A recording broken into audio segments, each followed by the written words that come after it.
Tatiya aje imona dog twalabi ane jauh twalabale Tatiya aje jauh twalabi Dege ko perintah Yesus sheko Yesus sabu wilawe Yesus tibo wilawe Seyi ko ada solution ne achi tam lo ne bobo Kai singa ba lo ani so lo mi chai lo ta lo bi ro so bi ro Eri ma perintah janji le ngau sesai atari ma pa kui lagi tram ma perintah syak tak piro bosoga sesai ribu wabi seji ma perintah sesai ngau tu tam janji ye lah macam lo ke elo seji kalau kurang kau ni sudah di kanan le လက်ခံတယ်သို့တော်လည်းပဲပတ်ဝန်းကျင်ပုဂ္ဂိုလ်တွေကဘယ်လက်ခံနိုင်တော့မလဲလူမရှိတော့လဲအဲ့ဒီကြောထဲမှာအဆောင်အရှောင်နတ်တွေရှိတယ်ဘယ်သူတွေရှိပါလဲ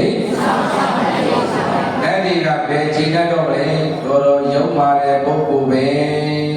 နတ်တွေကလည်းရုံမာတဲ့ပုဂ္ဂိုလ်ကိုကြည့်ကိုင်နတ်တွေကတော့ဘာမှသူ့ကိုမလုပ်ဘူးထားလိုက်တော့မဟာဗရမီမြေကြီးကလက်သိလေးသောအထုရှိတယ်အိမ်မှာတော်ရီတောင်းဒီအားလုံးဆောင်နိုင်တယ်မစင်အကြီးကြီးတွေဆောင်ထားနိုင်တော့လည်းပဲနောက်ဆုံးကျေးဇူးရှင်ပေါ်ကျေးဇူးကမ်းလွန်းတဲ့ရုပ်ဝါရက်ဆက်လွန်းတဲ့ဘုံဆိုးကိုပြိတ္တရဲ့မဟာဗရမီမြေကြီးကမကြိုက်တရားပြပြီးတော့ပြိတ္တရဲ့တခါနဲ့စင်ကြီးရဲ့မျက်စိကွဲရာကိုရောက်တဲ့အခါမှာအဲ့ဒီဘုံဆိုးရေမြူသွားပြီဘုဆိုပါဖြစ်သွားပါလေဘာကြောင့်ရေမြူတာပါလေယေရှုခန်းတဲ့အတွက်ကြောင့်ရေမြူပြီးတော့သွားတာတဲ့ကိုင်းအရှင်ကဝိဇိကရဲ့ကိုဘုဆိုကြီးပြိတ္တရဲ့ရောက်ရှိပြီးတော့သွားပြီဆိုတဲ့အကြောင်းဇတ်တော်မှာဟောထားပါလေ